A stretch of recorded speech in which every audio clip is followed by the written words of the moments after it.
तो हमारे पास जो त्रिकोणमितीय अनुपात होते हैं वो 6 होते हैं। कितने होते हैं? 6 होते हैं। पहले की बात करें तो पहला होता है साइन, दूसरा होता है कॉस, तीसरा होता है टेन। ठीक है। अब इसके बाद अगले की बात करें तो साइन का उल्टा होता है कोसेक, कॉस का उल्टा होता है सेक और टेन का उल्टा होता है कॉट। हम इसमें अगर थीटा लगाए तो यहाँ पर थीटा हो जाएगा, ये थीटा हो गया, ये थीटा हो गया, ये थीटा हो गया और ये थीटा हो गया। तो अब इसको बोलेंगे sine theta, cos theta, tan theta, cosec theta, sec theta और कॉट थीटा। अगर यहाँ पर ए के स्थान पर जो थीटा है, थीटा के स्थान पर अगर हम ए लिख देते हैं तो उसको बोलेंगे sine A, cos A, tan A, cosec A, sec A, cot A. यानी जो कोण होगा उसी के नाम से इसको बुलाएंगे। तो इसमें जो साइन है और जो थीटा है, यहाँ पर थीटा कोण है ना कि साइन का गुणा। इसमें इसका गुणा नहीं हो रहा है, बल्कि यहाँ पर ये एक एंगल है। क्या एक एंगल है? और वो कौन कैसा एंगल है? ये एंगल है न्यून कोण। कौन सा कोण है? न्यून कोण है। इसके बाद समझेंगे। अब लेते हैं सवाल हमारे पास। अब इसमें क्या होता है, अगर साइन में, कॉस में, टेन में अगर कोई भुजा दे रखी हो तो हम इसको हल करेंगे लाल बटे कक्का से। लाल बटे कक्का से इसको हम हल करेंगे, क्योंकि इसमें जो पहली जो कंडीशन होती है, ये वाला फॉर्मूला होता है, ये साइन का होता है, ये वाला फॉर्मूला होता है, ये कॉस का होता है और ये वाला होता है, ये टेन का होता है। अगर यहाँ पर थोड़े समय के लिए देखा जाए तो अगर यहाँ पर कोसेक आ जाए, सेक आ जाए और कॉट आ जाए तो इसके लिए होता है कक्का बटे लाल। कौन सा होता है? कक्का बटे लाल। यानी उसका अपोजिट कर देते हैं। तो ये वाला हो गया कोसेक के लिए, ये वाला हो गया सेक के लिए और ये वाला हो गया कॉट के लिए। तो ये हमारे भुजाओं के रूप में है। तो हमारे पास प्रश्न नंबर 1 है, in triangle ABC right angle at B if AB equal to 24, AB equal to 24 and the BC equal to 7 centimetre. तो what is the value of sin A?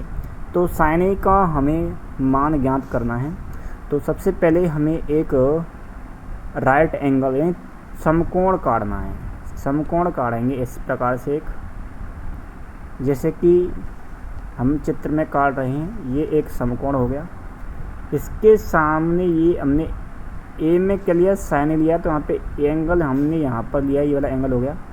इसमें बी को पहले ही समकोण कह दिया है और ये हो गया सी, ये सी हो जाएगा यहाँ पे। अब हमें क्या करना है कि एक की जो समभुजा होती है, एक की जो समभुजा होती है यानी ये वाली, इस वाली को कहते हैं हम लंब कहते हैं और इस वाली भुजा को कहते हैं हम आधार। क्या कहते हैं?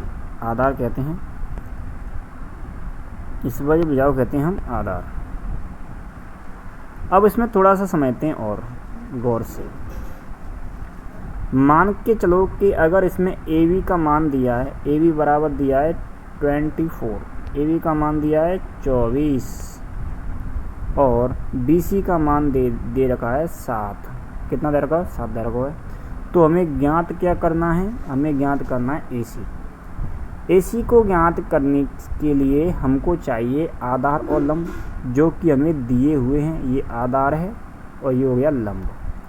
हमें पाइथागोरस प्रमेय पता होता है। पाइथागोरस प्रमेय होती है कर्ण का वर्ग बराबर आधार का वर्ग प्लस लंब का वर्ग, यानी कर्ण का वर्ग अन्य दो भुजाओं की वर्ग के योग के बराबर होता है। यानी कर्ण का वर्ग इक्वल टू आधार का वर्ग प्लस लंब का वर्ग। तो इसमें आधार का वर्ग कर देंगे, यानी आधार कितना है इसमें 24 का वर्ग कर देंगे और लंब का वर्ग कर देंगे। इन दोनों को जोड़ देंगे तो जोड़ने पर आता है कितना? 625। जैसे 24 का वर्ग हो गया 576 और 7 का वर्ग हो गया 49 हो गया। तो उसमें 49 में और 576 को जोड़ेंगे तो हो जाएगा 625 और 625 का वर्गमूल होता है 25। कितना होता है? 25। तो इस प्रकार इसमें जो AC है यानी कर्ण निकलेगा AC, वो निकलेगा 25 सेंटीमीटर। कितना निकला? 25 सेंटीमीटर। हमें निकालना क्या है? साइन ए का मान। तो साइन ए का मान हमने निकाल लिया, ए सी बराबर हमने 25 निकाल लिया, 25 सेंटीमीटर निकाल लिया। तो हमारे पास साइन ए होता है, साइन ए बराबर होता है लंब बट्टे कर्ण। तो इसमें लंब कितना था? BC यानी 7 हो गया, और कर्ण कितना है? AC यानी 25 हो गया। तो इस प्रकार साइन ए की जो वैल्यू होगी 7/25 होगी। तो इसका right answer option number D यानी 7/25 होगा। अगले सवाल को देखते हैं। अगला सवाल हमारे पास इस प्रकार है, question number 2। If sine theta equal to A/B then cos theta is equal to, यानी अगर साइन थीटा बराबर A/B है तब कॉस थीटा का मान किसके बराबर होगा, ये पूछ रहा है। तो सबसे पहले हमें क्या करना है? एक समकोण काटना है, जैसे कि यहाँ पर चित्र में दिख रहा है। ये एक समकोण हो गया। इसकी इसको A मान लेंगे, इसको B मान लेंगे, इसको C मान लेंगे भुजा के रूप में। और इसमें पहली क्या रखा है? इसमें थीटा दिया है, तो यहाँ पे थीटा लगाएंगे।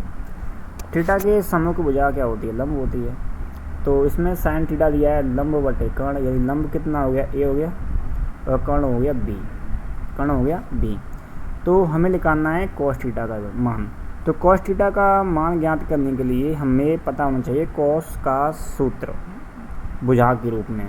तो कॉस थीटा बराबर होता है आधार बट्टे कर्ण।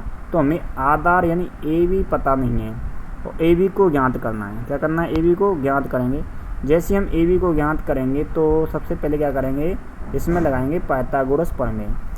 अगर AB क्या आधार ज्ञात करना है, तो आधार ज्ञात करने के लिए कर्ण में से लंब को घटा देंगे इसका वर्ग करके। जैसे कर्ण का वर्ग हो गया हमारे पास B², कर्ण का वर्ग हो गया B², और लंब का वर्ग हो गया A²। इन दोनों को घटा दिया। हमें निकालना है AB, क्योंकि ये AB² है। तो AB² का वर्गमूल ले लेंगे, तो यहाँ पर वर्गमूल का चिन्ह आ जाएगा। तो इस प्रकार AB आ जाएगा हमारे पास B² माइनस A² का अंडर रूट। हम आसानी से अब कॉस थीटा का मान ज्ञात कर सकते हैं। कॉस थीटा बराबर होता है cos theta equal to A/K, यानी आधार बट्टे कर्ण होता है। इसमें कॉस थीटा का मान निकलेगा। कॉस थीटा आधार कितना था? इसमें आधार था under root B² minus A² upon कर्ण की वैल्यू है इसमें B। तो इस प्रकार देखा जाए तो कॉस थीटा का जो राइट आंसर होगा ऑप्शन नंबर डी होगा, under root B² minus A² बटे B। इस प्रकार इसका